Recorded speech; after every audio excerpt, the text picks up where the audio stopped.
12, the title is He is Worthy. Siguro na palagi niyong nababanggit o naririnig yung word na worthy. Ano nga ba yung ibig sabihin ng worthy? Pag sinabi kong worthy, ano yung nasa isip ninyo? Most of the time, pagka tinatanong ko kayo, ang nagiging sagot ninyo translation. Tinatagalog. Ano yung worthy? Ano? Grabe eh. Karapat dapat. Pero mahalaga po yung word na karapat dapat. Siyempre, maganda na mas makita po natin ito in terms of defining it sa ating understanding ngayon. Yung word po na worthy in adjective, sabi po sa showing or abilities that merit recognition in a specified way. As a noun, sabi po doon, a person notable or important in a particular sphere. So, ibig sabihin, karapat-dapat, mahalaga na yung definition po nito. Mahalaga na maunawaan natin ang meaning ng isang salita upang maintindihan din natin ang tamang paggamit nito sa buhay.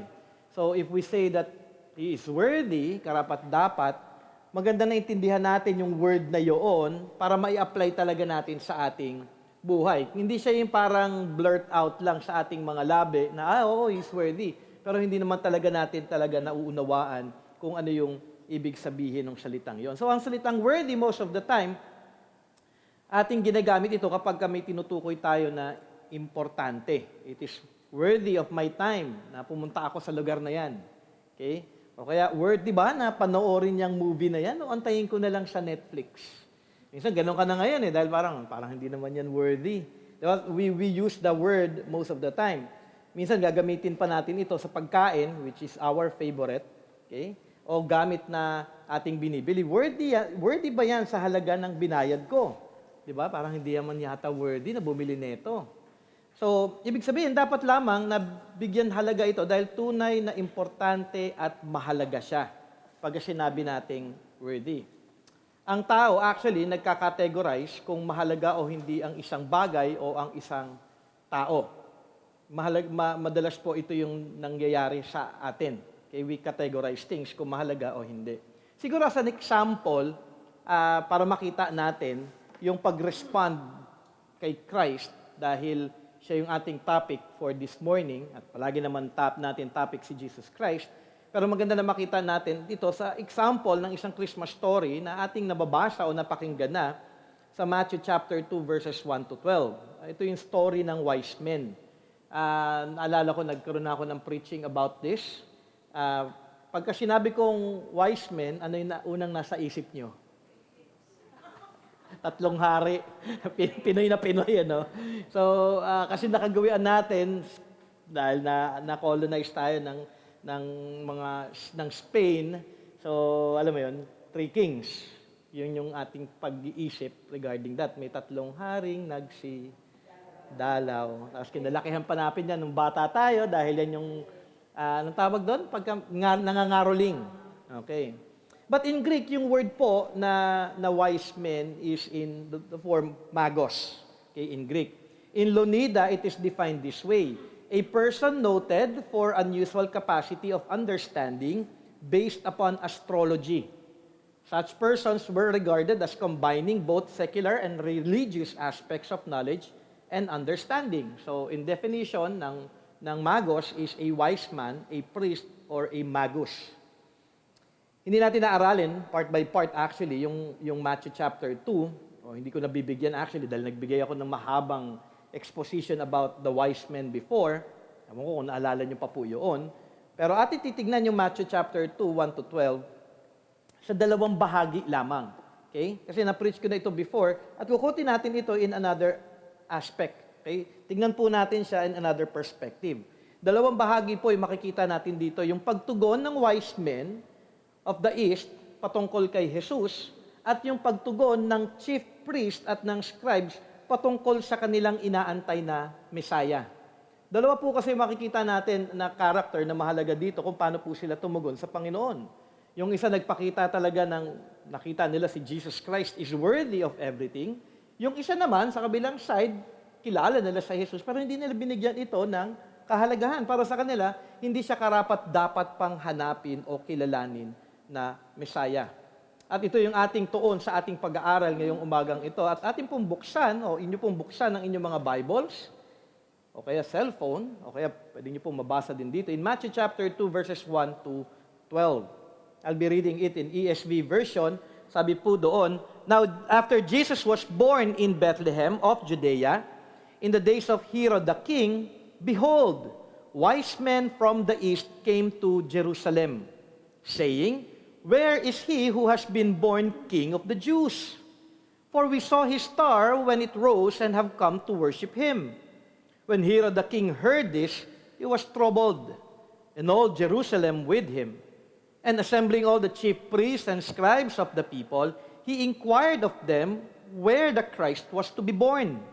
They told him," sabi po ng mga chief priests and scribes, "in Bethlehem of Judea, for so it is written by the prophet, 'And you, O Bethlehem in the land of Judah, are by no means least among the rulers of Judah. For from you shall come a ruler who will shepherd my people Israel.' Then Herod summoned the wise men secretly and ascertained from them what time the star had appeared.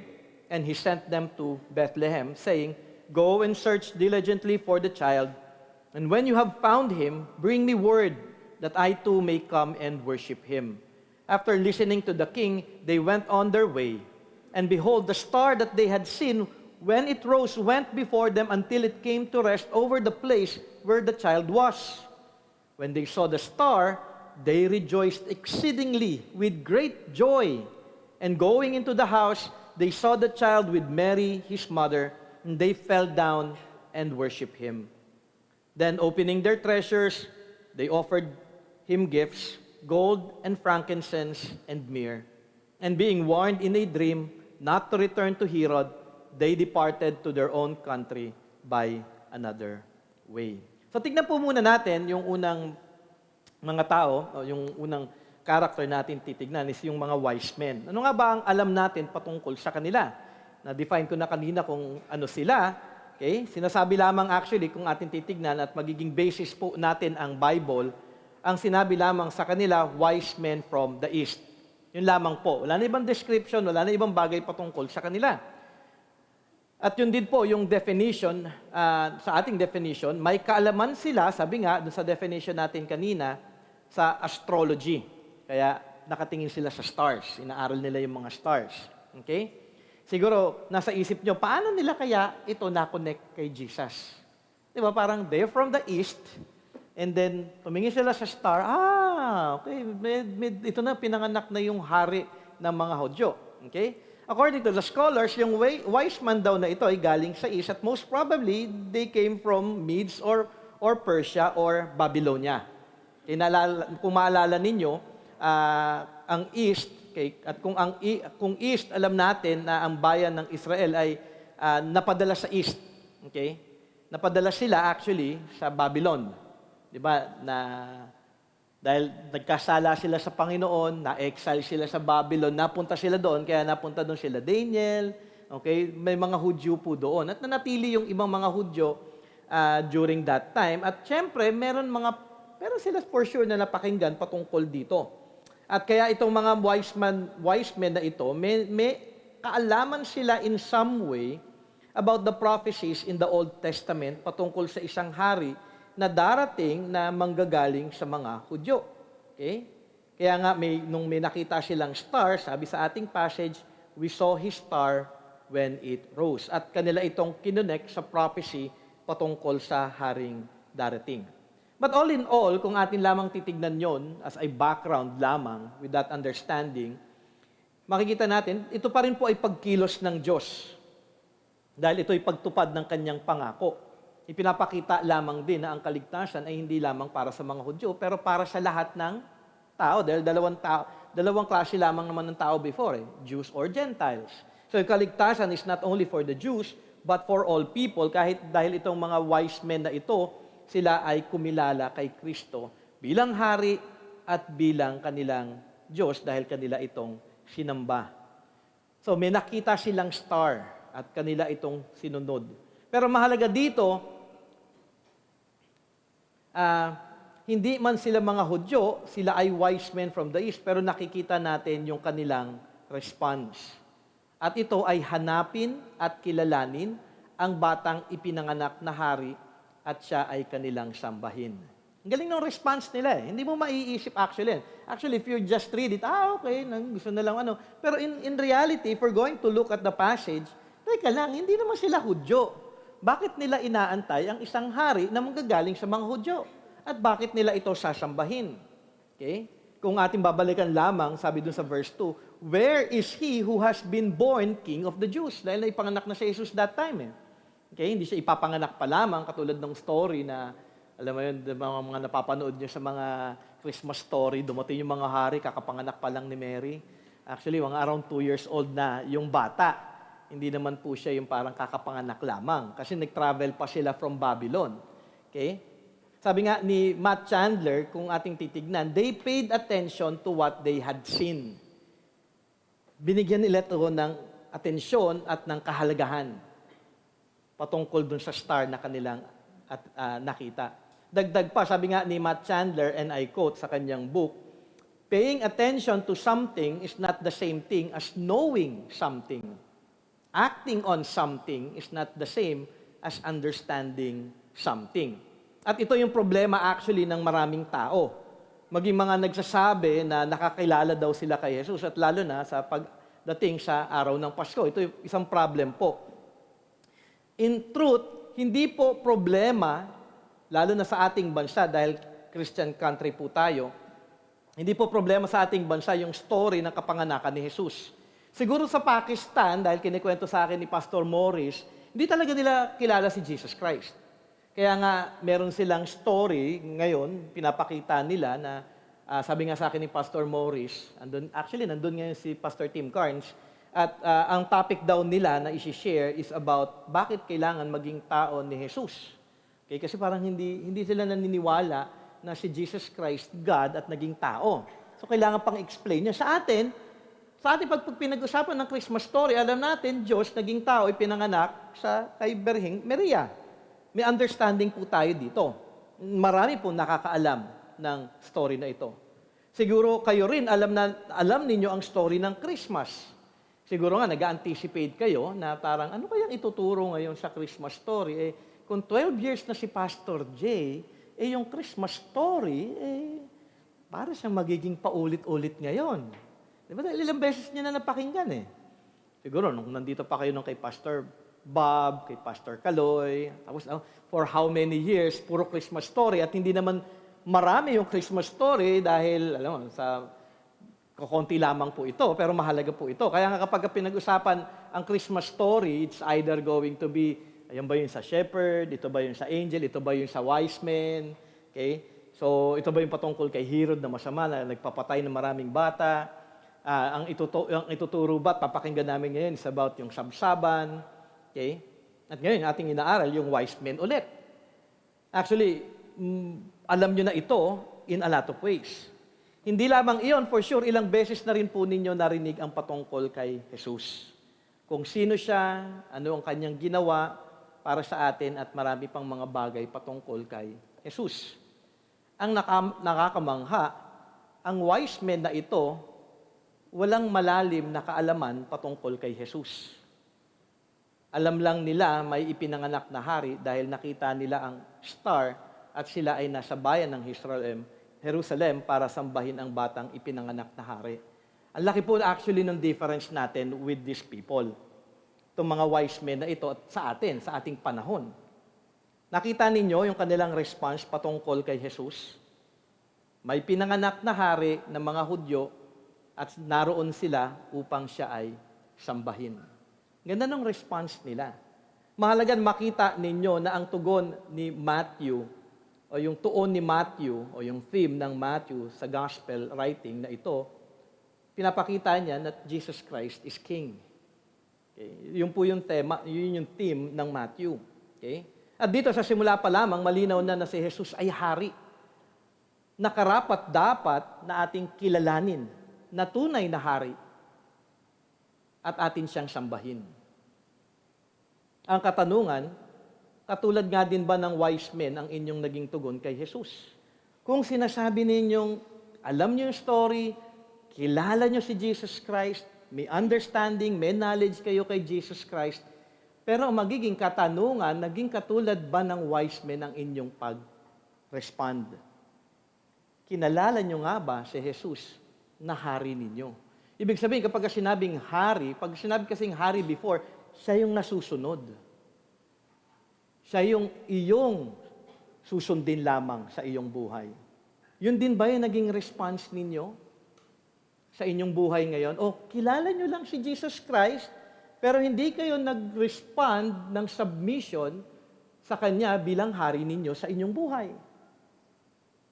O kilala nyo lang si Jesus Christ, tapos hindi nyo talaga siya tunay na sinasamba. Ibig sabihin, kapag hindi nyo sinasamba si Jesus Christ, hindi nyo siya kinikilala na Diyos. Pero yung mga wise men, nag-respond sila, He is King, He is God. Tingnan po natin ang ating mga puso ngayon. Tingnan po natin yung ating buhay. Paano nga ba tayo mamuhay sa ating tunay na pagkakilala kay Kristo Jesus? Kasi ang dami po, lahat po ng tao magsasabi, they know Jesus Christ. But yung response kung sino si Jesus, doon po tayo magkakaroon ng pagkakaiba. O ang inyong pagtugon kay Jesus ay katulad lamang ng mga chief priest at scribes sa story. Tingnan po natin sila. Ano po ang kanilang naging response kay Jesus Christ? When Herod the king heard this, he was troubled, and all Jerusalem with him, and assembling all the chief priests and scribes of the people, he inquired of them where the Christ was to be born. They told him, in Bethlehem of Judea, for so it is written by the prophet. Galing nila, alam nila eh. Iko-quote pa po nila ito. And you, O Bethlehem, in the land of Judah, are by no means least among the rulers of Judah, for from you shall come a ruler who will shepherd my people, Israel. Ang katotohanan po, maraming tao, alam lang po ang story patungkol sa Christmas. Actually, mababasa mo ito sa Facebook at maraming magkasabi, di ba, mga quotation doon. Is the reason for the season. Gagaling ng mga Is the reason for the season. Is the true gift of Christmas. The beauty of Christmas is not in the presents, but in His presence. Actually, ang daming tao, alam mo yun, parang wow, galing Kaano yung mga, nila eh. May knowledge, pero ating makikita, walang action patungkol sa knowledge nila kay Jesus. Kasi may knowledge ka dapat, ito'y palagi kong sinasabi sa inyo eh. Ang knowledge po, kapag knowledge ka lang, hindi ito makakapagligtas. Kailangan may life, may pagbabago, may pagpapasakop, may pagkilala na hari siya ng iyong buhay. Hindi ho tayo dito pataasan ng knowledge. Di ba, inaral na natin to, sabi ko before, knowledge puffs up. Ako hindi ako believe sa mga yung pagalingan, kaya kapag yung isang tao, ang yabang niya patungkol sa knowledge, sabi sa loob-loob ko, ito na naman tayo. Pride goes before destruction. Parang hindi tayo payabangan dito. Kumbaga, I have knowledge, pero ang magiging question, yung understanding ko ba about Jesus Christ, is it really seen in my life? Life po. Kasi dito makikita natin sa dalawang reaction ng wise men at ng mga scribes and chief priests. Ang chief priests at scribes may knowledge. Alam nila yung scripture Ang galingan nila Okay? May knowledge sila patungkol kay Jesus. Okay? Alam nila yung promise ng Diyos. Alam nga nila kung saan ipapanganak ang Messiah. Ating nabasa ito sa Matthew 2:3-6. Simple lang yung dialogue dito. Sabi ni Herod, saan ipapanganak ang Kristo ito? Tapos sabi naman ng mga chief priest, simple lang yan. Ang sagot dyan, aming mahal na hari, sa Bethlehem, sa Judah. Kumbaga parang alam niyo yun, they know. May mas mahirap pa bang question? Alam namin yan. Pero kung makikita ninyo, yung kanilang naging tugon, doon sa truth na yon. Ano naging response nila? May action ba sila? Wala. Hindi katulad ng wise men, naghanap. Hinanap nila. Kinilala nila. Nagregalo sila. lumuhod sila, sumamba sila. Yung mga chief priest, full of knowledge, walang action. Ibig sabihin, walang life, walang pagsunod, walang pagkilala.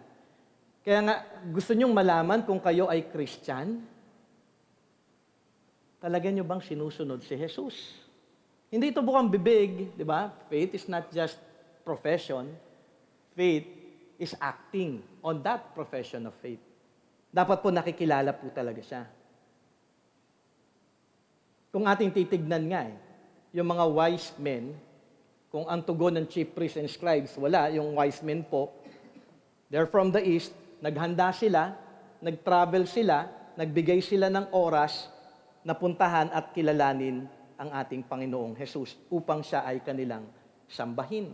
Kaya nga pinagsabihan ni Jesus yung mga chief priests and scribes in John 5:39-40. You search the scriptures because you think that in them you have eternal life. And it is they that bear witness about me, yet you refuse to come to me that you may have life. Knowledge lang, pero hindi talaga kayo lumalapit na kayo ay magpasakop at sundin at kilalanin kung sino ako sa inyong buhay. Sino nga ba si Kristo sa inyong buhay? Kinikilala nyo ba siya at nagre-respond ba talaga kayo ng tamang pagkilala kung sino si Kristo? Kasi ang tamang pagkilala kay Kristo, siya ay Hari, Diyos na karapat-dapat nating sambahin. Pag-alayan ng ating buhay. Di ba maraming tao magsasabi, alam ko ang Bible, kilala ko si Jesus, pero hindi naman nila talaga kinikilala si Jesus bilang kanilang Panginoon at tagapagligtas. Bakit? Kasi namumuhay pa rin sila ayon sa kanilang kagustuhan. Hindi siya hari eh. Ang hari pa rin, ikaw, sarili mo. Marami pong mga taong ganito. Madali po kasing tanggapin na si Jesus Christ talaga Savior mo eh. Pero yung pinaka-problem po, kung paano nyo kinikilala si Jesus bilang inyong Panginoon. Kasi dito po, marami na ay, teka lang. All for Christ ako, pero 98%. Gusto ko may 2% para sa akin. Hindi ho pwedeng ganon. Kapag sinabi natin Jesus Christ, we give everything for Jesus Christ dahil binigay ni Jesus Christ ang kanyang buong sarili para sa ating lahat. He's God. Pumunta siya dito sa lupa para mamuhay ng matuwid sa atin, magbayad ng ating mga kasalanan, pagwagian ng kasalanan natin at kamatayan upang tayo magkaroon ng buhay na walang hanggan. At marami ito ang kanilang pagtugon kay Jesus. Kilala pero wala lang sa buhay nila. Patuloy sa kasalanan, patuloy na namumuhay para sa sarili, patuloy na walang buhay na ayon kay Jesus, patuloy na wala na akala lang nila ay ligtas na sila pero hindi talaga. May tamang response po. Kaya nga kung kayo nagsasabing Christian kayo o kaya member na kayo ng church at nakapasa kayo ng membership, pwede din magaling lang kayong magsalita. Pero wala talagang buhay. Walang submission, walang trust, walang believing, walang trusting, walang obeying. Ikaw ba ay katulad ng chief priest and scribes? O ikaw ba ay katulad ng wise men? Ang nakakalungkot sa ating panahon na ito, may knowledge about Jesus Christ pero walang talagang tunay na knowledge patungkol sa Kanya kung sino talaga siya. Ang weird, no? May knowledge patungkol kay Christ, about Christ, pero wala talagang tunay na knowledge patungkol sa Kanya kung sino talaga si Jesus. Naunawaan niyo yon? Kasi halos lahat magsasabing may alam sila patungkol kay Jesus eh. Pero hindi nila kinikilala kung sino talaga yung tunay na Jesus na itinuturo sa atin ng salita ng Diyos. Siguro nasabi na ninyo ito noon o narinig nyo na ito sa ibang tao, alam ko naman yan. Naaral ko na, nabasa ko na, narinig ko na, napag-aralan ko na. Pero hindi naman sinasabuhay o walang aplikasyon sa buhay. Katulad ng chief priest at scribes, wala lang. Alam mo yun, may knowledge lang, pero walang obedience, walang action. May knowledge lang, pero walang tunay na knowledge na makikita sa buhay nila. Ibig sabihin, kapag ganun lamang ang iyong kalagayan sa buhay, alam mo lang, pero ayaw mong sundin, ayaw mong magpasakop, ayaw mong ibigay ang iyong sarili sa Kanya ng buong buo, wala pong kaligtasan doon dahil parehas ka lamang ng scribes at ng chief priest na ito. Knowledge about Jesus does not save anyone. Hindi po nakakapagligtas yung knowledge. Knowledge lang yon, alam ko lang.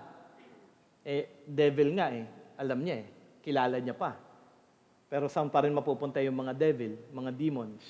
Hell pa rin sila. It is knowing Jesus for who He is. That He is God, the Son of God, bumaba dito para iligtas tayo. May pagkilala siya ay Diyos. Without Him, nothing will be created. Isipin niyo na lang kung sino si Jesus Christ. Siya'y Diyos. At kung ano po yung kanyang ginawa para sa ating kaligtasan. And then you will respond doon sa iyong understanding of the person of Christ and the work of Christ with faith and repentance. Yun po yung tunay at tama na pag-respond sa ating Panginoong Jesus. Meaning may response sa truth, hindi lamang alam ang mga bagay-bagay patungkol kay Kristo Jesus. Mahalaga din po, naging paalala ni Matt Chandler, sabi niya doon sa kanyang book, An Even Better Christmas, and I quote, "And if you are sure of who He is, then let's not fall into the routine of doing the right religious stuff. Knowing more about Him, but not drawing close to Him." Alam mo yon? Knowing Him, but not drawing close. Ibig sabihin, hindi lumalago ang iyong relationship kay Jesus Christ. Going to church is not the same as seeing Jesus. Do you see Jesus? Do you learn more about Jesus, about who He is? Do you respond in faith na ito si Jesus, aking susundin siya, kung ano yung example niya, gagawin ko din. Kung ano ang buhay niya, ito ang aking ipapanalangin na maging buhay ko din. Understanding theology is not the same as having your heart set on fire for Him. Tunay nga ba na nag-aalab ang iyong puso na makilala pa ng lubusan si Kristo Jesus?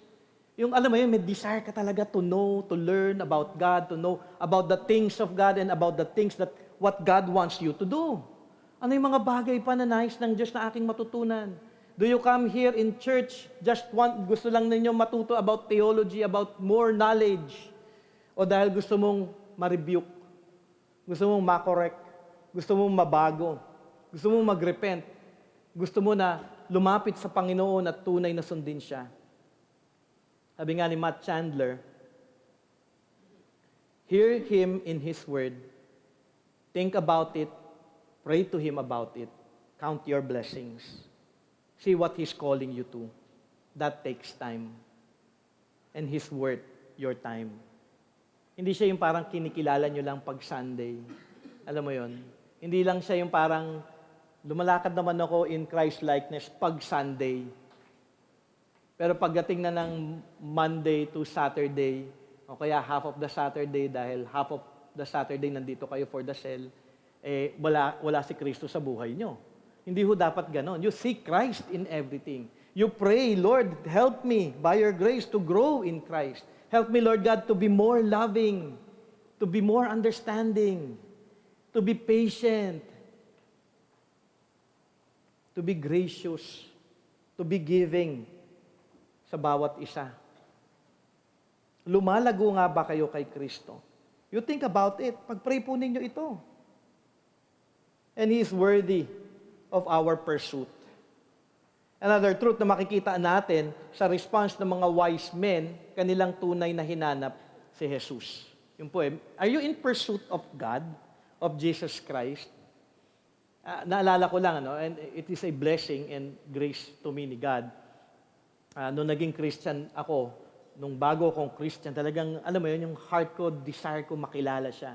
Kaya ang dami kong mga biniling book before about Christ, the incomparable Christ, ni John Stott. Tinagtaran ako ni Dale ng books. One time, parang may book sale sa Hayarak, parang 4 yata na libro, inabot niya sa akin, basahin ko daw yun.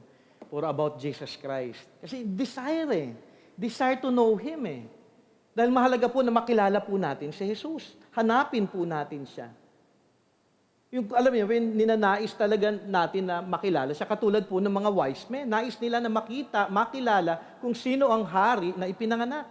Kung from the east sila, ito ay malayong lugar. Malayo po ito Kung from Jerusalem, kung manggagaling ng, sabi nga, ay kung Persia, Medes, Iran. Kung ano man, Babylon, malayo po, Iraq po yun, yung area na yun, kung pupunta man sila. Hindi po katulad, kunyari, ng panahon ngayon, kunyari daw, wise men ako, o kaya isa man sa inyo, ay gusto kong pumunta ng Boracay. May mga nagpunta pa naman ng Boracay ngayon. Tara, travel tayo. Sakay ng Grab, daan ng Skyway, sakay ng plane, may van na nag-aantay pagdating sa Katiklan, may hovercraft na maghahatid sa Boracay, tapos may van uli na nag-aantay, pagdating mo sa hotel, may welcome drinks, sasabitan ka pa ng flowers. Natawa kayo dahil ganun, di ba? Ganun. Habang iniisip ko, pag naisip mo mag-travel, ganun. Before po, hindi ganun ang panahon ng mga wise men. Ay, may star. Travel tayo. Ay, teka na, para mahirap yata ito. Malayo yung star na yun, Di ba? Nag-travel sila saan? Desert. Wala po aeroplano noon. Baka nag-iisip kayo may aeroplano na noon, Okay, wala pa po noon yung Wright brothers para ma-discover po kung paano ang lumipad ng isang aeroplano. Okay? At hindi madaling mag-travel noon dahil mainit. Di katulad ngayon, sa airport, air condition, pagsakay mo ng aeroplano, air condition, pagbaba mo, kaunting pila lang ng konti, may van, aircon. Okay? At the same time, mainit sa umaga, pag naggabi na sa desert, ano mangyayari? Sobrang lamig naman. Hindi po ganun kadali yung kanilang pag-travel from the east. Walang tubig. Pagka nagkamali ka ng packing mo, kunyari daw halfway ka na, nag-travel ka na ng 3 araw, ay kulang yung tubig natin. Walang 7-Eleven. Hindi din siya. Walang 7-Evelyn. Okay? Pagkain po ay limited. At ang pinakamahirap pa, hindi nila alam, actually yung sitwasyon nila, hindi nila alam kung saan sila pupunta. Kaya nga sila nagtanong pagdating sa Jerusalem. Pumunta sila sa hari, nagtanong sila, nasaan siya ipinanganak. They don't know They just traveled, alam lang namin dito yan, dahil nandyan yung star, susundan namin sila. Pero ating makikita, they pursued Jesus. Despite of all of those things. Sa lahat ng obstacle na yon, lahat ng paghihirap na mag-travel, alam nila kasi ito ay mahalaga. He is worthy. Alam ng wise men yon, He is worthy. Importante para sa kanila na kanilang mahanap si Jesus. It is worthy for them to go through all that. Jesus is worthy of everything in life. Ang nakakalungkot po, maraming tao, hindi nila maipagpalit ang kasalanan, comfort nila, riches nila, family nila para kay Jesus. Alam mo yon? Para sa iba kasi, Jesus is not worthy at all. Mas mahalaga pa rin sa kanila ang trabaho, ang sasabihin ng tao, ang pride nila, barkada nila, asawa nila, anak nila, kaysa kay Kristo Jesus. Ang wise men, at makikita sa kanila, mahalaga si Jesus at kanilang iniwan ang lahat ng bagay para kay Jesus. Alam mo yung comfort nila doon sa east, sa kanilang bayan, iniwan nila ang lahat ng yon to find Jesus Christ. Upang siya ay makilala, kilalaning hari, at siya ay kanyang sambahin. Siguro magandang picture na makita natin dito ay ang Matthew 13:44. Alam niyo po yung the parable of the hidden treasure? Sabi po doon, the kingdom of heaven is like treasure hidden in a field, which a man found and covered up. Then in his joy, he goes and sells all that he has and buys that field. Ganun ba kahalaga sa inyo si Jesus? Na I'm willing to leave everything behind for me to have Christ. Mawala na ang lahat. Maging sa akin lamang si Jesus. Dito makikita natin, nakakita yung lalaki ng treasure, anong ginawa niya, with joy. With joy, binenta niya ang lahat. Hindi yung parang walang joy, kasi with joy, kumbaga, nakita ko na siya. Okay na mawala itong lahat ng mga ito. Dahil akin na si Jesus. With joy binenta niya ang lahat ng meron siya upang makuha niya lamang yung treasure na ito. Si Jesus ba para sa inyo ay worthy treasure na nabanggit sa parable na ito? Ganun ba ka-precious si Jesus Christ? Ganun ba siya para sa inyo? Treasure na I can leave everything behind for Jesus. Ang importante, masunod ko si Jesus. Ang importante, winu-worship ko siya, sinusunod ko siya, at binibigyan ko siya ng kaluwalhatian. Sabi nga ni Matt Chandler, and I quote, "The wise men were finding treasure because they were pursuing Jesus." Jesus is so excellent, so beautiful, that a loss of everything that gains us Him should turn the loss of everything into joy. Malagay yung sinabi niya dito sa last part, "I'll gladly sell it all if I get Him because there is nothing worth more than Him." For a true believer, a true Christian, Jesus is everything. Siguro for those who have truly come to faith, di ba, nung naging Christian ka, ako ganun po yung experience ko eh. Okay lang na maiwan ko yung aking dating buhay na parang ang akala ko, yun yung joy ko.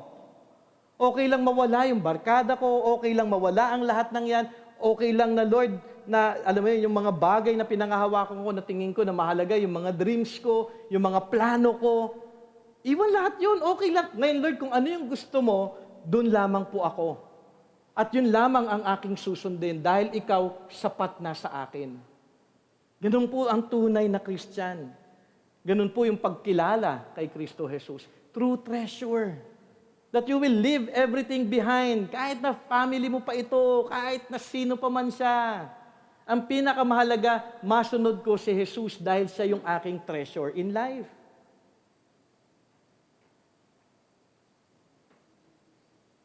Jesus is more than what you think is worthy in this world. Kaya naglalaban yan Yung mundo, ang sabihin ng mundo, hindi, mas worthy ito, mas karapat-dapat ito. Sabi ni Jesus Christ, hindi pa ba ako karapat-dapat at worthy para sa iyo?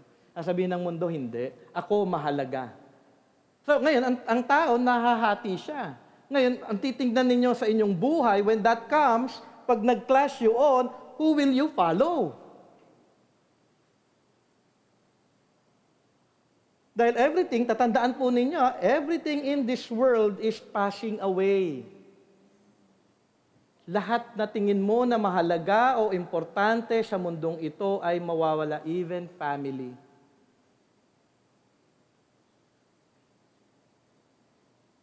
Even work, even riches, lahat mawawala yan.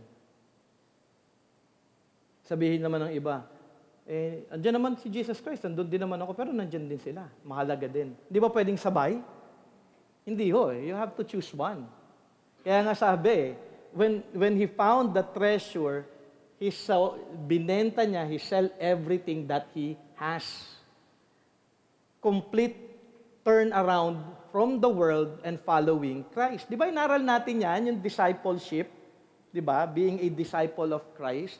If you are a true disciple of Christ, ang susundin mo lang, wala nang iba kung hindi yung gusto mo, hindi yung feelings mo, hindi yung emotions mo, hindi yung understanding mo, hindi yung karunungan mo, kung hindi, ang susundin mo lang si Kristo.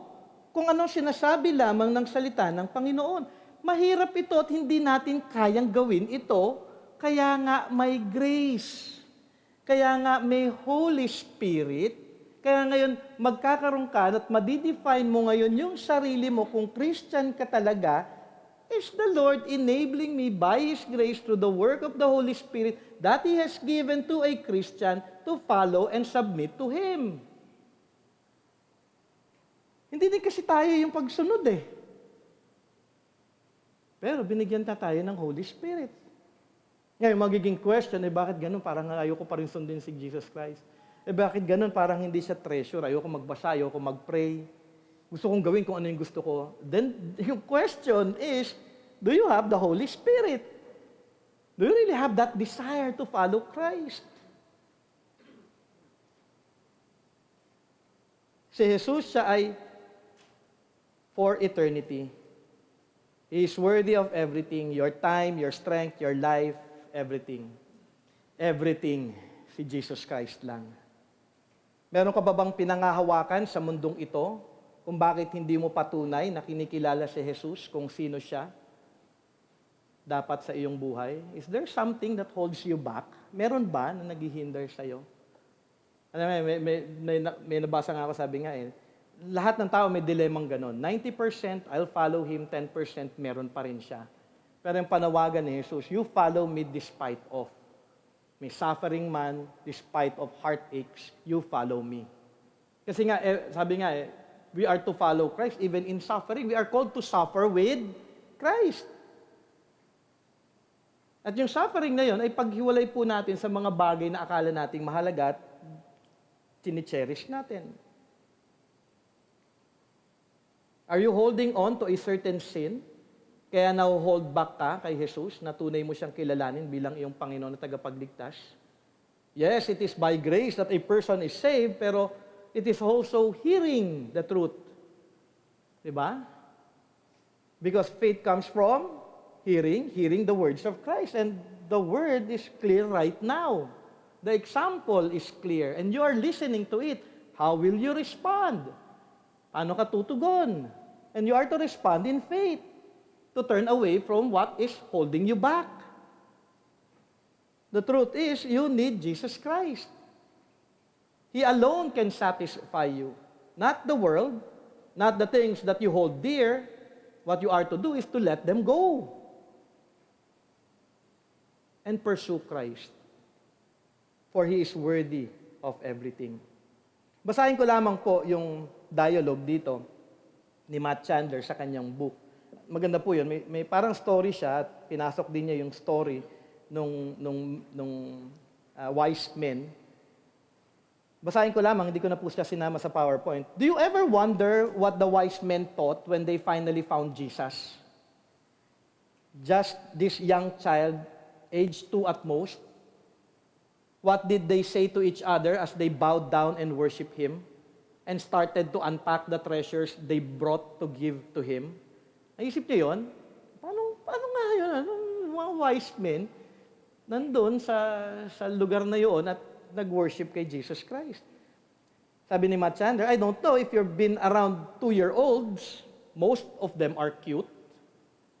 But I've never been around one who makes me want to worship them.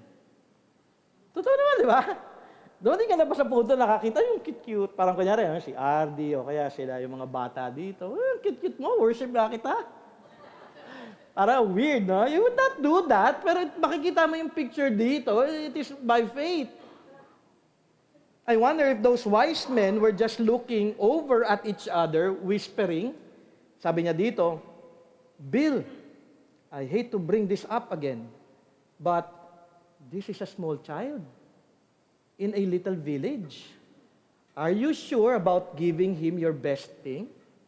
Is your wife going to be okay with you giving away that mirror to this kid? Sabi na nung isang wise man, well, Chuck, don't worry about my mirror.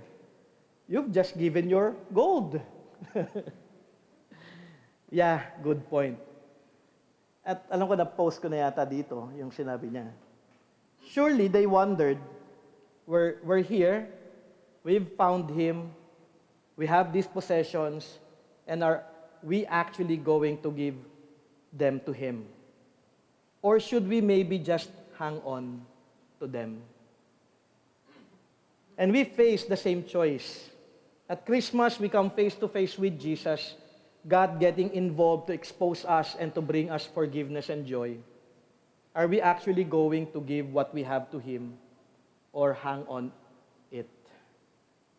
Naalala ko, nag-share ako ng gospel sa isang tao.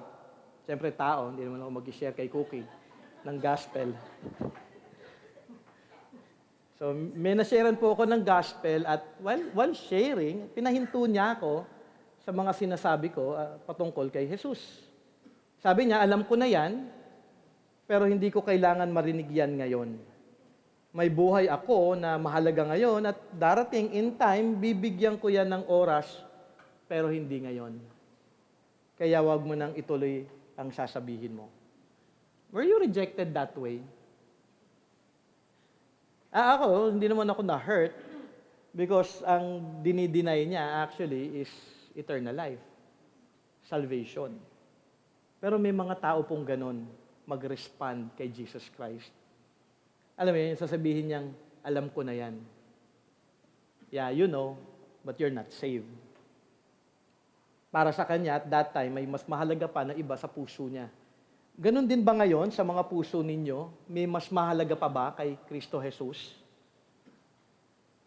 Suriin po ninyo yung puso ninyo. May mas hahalaga pa ba kay Kristo Jesus? Hindi ko alam kung ano yung nasa isip ninyo na mas mahalaga pa kay Kristo. Maaring pera, maaring kasiyahan sa mundo. Pero normally, isa lang po talaga naghihinder sa tao na makilala at kilalanin si Kristo Jesus at ito ay ang kasalanan. Kasi pinagpapalit niyo po ang ating Panginoon. Ano man ito, pinagpapalit niyo po siya sa kahit na ano dito sa mundong ito. Sin holds a person to see the truth, the true worth of Christ. Akala kasi nila may mas higit pa kay Jesus. Pero ito ay ang deception na bumabalot sa maraming tao, maging sa mga nasa church na at nakakarinig ng tunay na gospel. And we are to be thankful because our church is true to the gospel. By His love and grace and mercy, you hear the gospel. Ang nakakatakot po, naririnig nyo na, pero hindi pa rin kayo nag-respond. Actually, yun yung pinaka-nakakalungkot. Ako, pag may mga counseling ako, the saddest part for me is not the sin being committed. Dahil kay God yun, talagang, pero ang pinaka-nakakalungkot, you are hearing the truth. God has been faithful to you.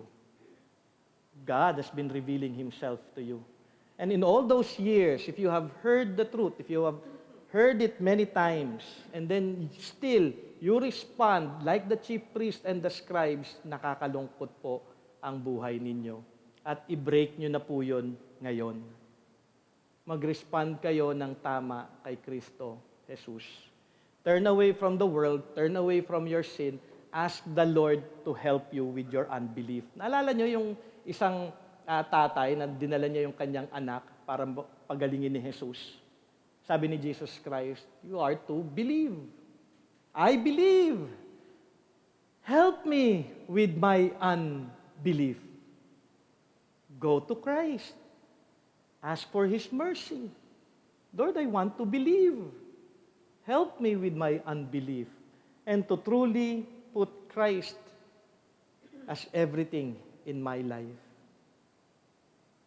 Nawa hindi po kayo katulad ng chief priest at ng scribe. Dahil kung katulad po kayo ng chief priest, ang katapusan nito ng ganitong pananaw ay pansawalang hanggang kaparusahan sa impyerno.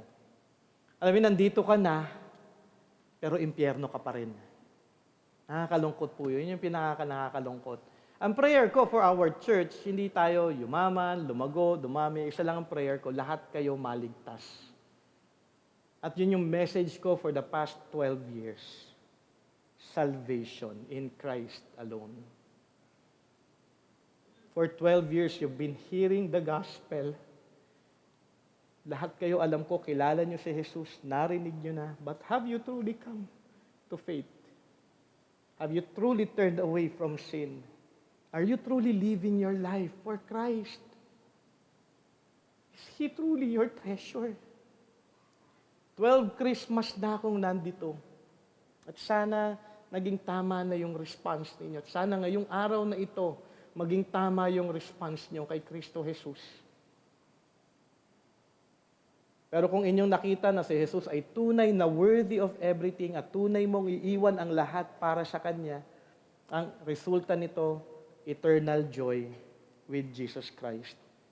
Is Jesus worthy of everything? Yes, He is worthy. Atin itong nakita sa buhay ng mga wise men. Kanilang hinanap si Jesus, iniwan ng lahat, kinilala si Jesus na hari at siya'y kanilang sinamba. Nawa ating sundin ang naging tugon ng mga wise men. Gawin si Jesus na hari ng ating buhay. Sinusunod siya, nagpapasakop kay Jesus, at araw-araw tayo ay sumasamba sa Kanya.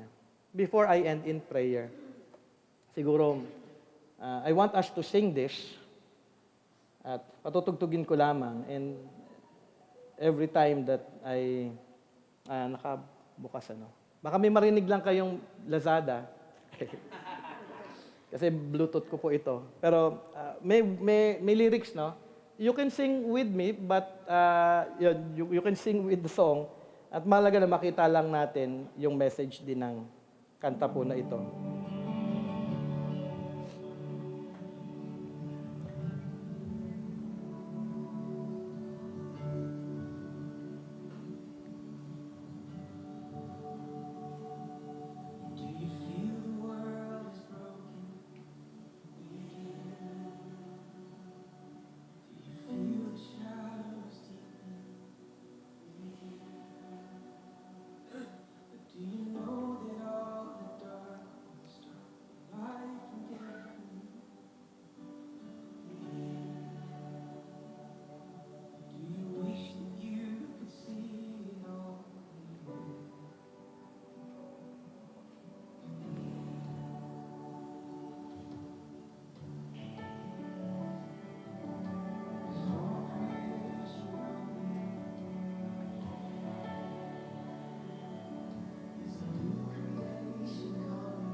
Is the glory of the Lord to be the light within our midst?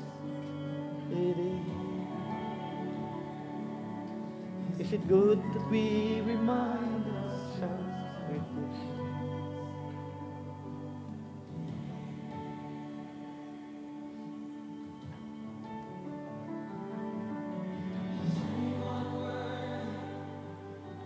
Is anyone whole?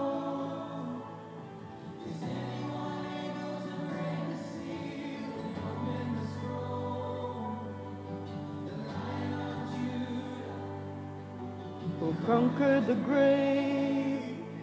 Is David's root and the Lamb of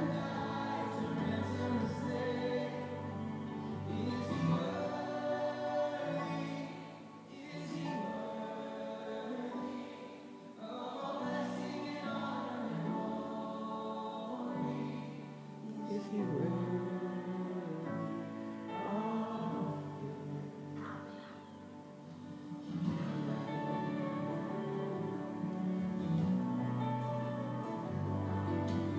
Father truly love us. The Spirit move among us. And as Jesus our Messiah, hold forever those He loves. He loves. For God intend to dwell again, He does.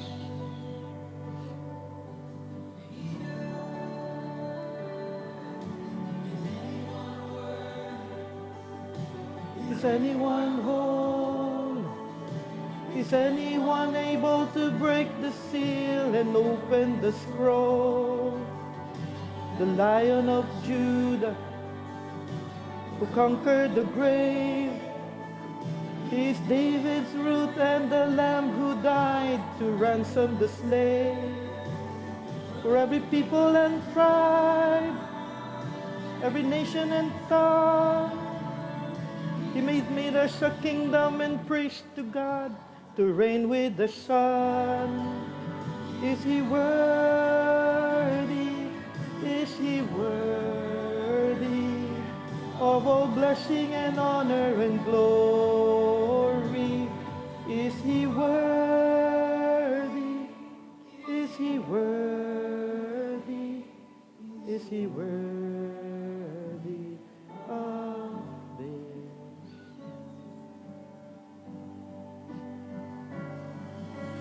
Yes, yes, yes, yes.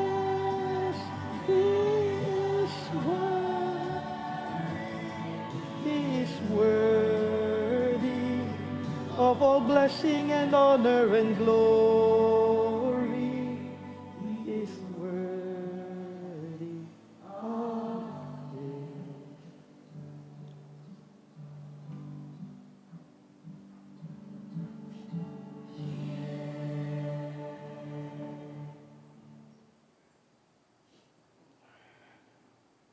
Let us pray.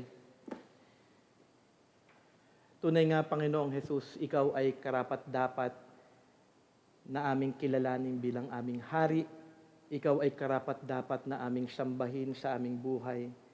Dahil Ikaw ay Diyos, siyang nagligtas sa amin. Siyang namuhay ng matuwid para sa amin. Siyang namatay para sa aming mga kasalanan. Nagbayad ng lahat ng aming mga gawang pagkakasala sa iyo, O Diyos. Tunay na karapat-dapat, O Jesus, na Ikaw ay aming kilalanin bilang aming Panginoon na tagapagligtas at aming ialay ang aming buhay sa iyo, mamatay para sa aming mga sarili at mamuhay lamang para sa iyong kaluwalhatian. More of you, O God, O Lord, in our lives, and help us to daily die to ourselves. Help us, O God, to glorify you in everything. Thank you, O Lord, for your word. Thank you, Lord God, sa magandang halimbawa na ipinakita ng mga wise men on how they responded in Jesus Christ, that He is truly worthy of everything. And I pray for everyone na sana, Lord, hindi po lamang kami knowledge, na hindi po lamang knowledge ang iba, kung hindi tunay na sila, ang bawat isa ay tunay na may tunay na pagkilala kay Kristo. Tinatalikuran ang kanilang mga sarili, binibitawan na ang lahat, lalo na ang kasalanan na naghihinder sa kanila. At tunay, Panginoon Ama, na bukas ang kanilang mga puso kay Kristo Jesus.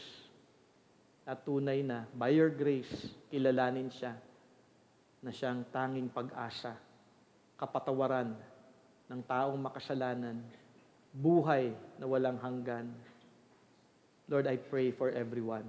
I pray for those who are in Christ, that we may see this blessed privilege of truly knowing Him and in responding by grace, through faith, Lord God, sa lahat, Panginoon Ama, ng truth na inyo pong ipinapakita sa amin. We are undeserving of any of this, O God, only because of your loving mercy and because only of your grace, we have come to faith in Christ. Kaya nga po, ang lahat ng ito, ibinabalik po namin sa iyo. Lahat ng papuri, lahat ng pagsamba ay tanging sa iyo lamang, O Jesus. Salamat sa iyong buhay. Salamat, O Jesus, sa inyong ginawa. Salamat sa inyong pagbaba dito para sa amin, sa aming mga makasalanan, upang kami ay mapatawad at maibalik ang aming relasyon sa Diyos na banal, maging kanyang mga anak na nagpupuri, lumalago kay Kristo, at nagbibigay ng kaluwalhatian sa iyong pangalan. Thank you, Lord God, for this morning, even as we continue, even in our communion time, Lord God, Lord's Supper, we pray that you will bless us, guide us, and remind us about Christ. And even as we celebrate our Christmas party, our celebration of Christ, may you be glorified in everything. In Jesus' name we pray, amen and amen. So we'll have 5 minutes break lamang po. And then yung 5 minutes,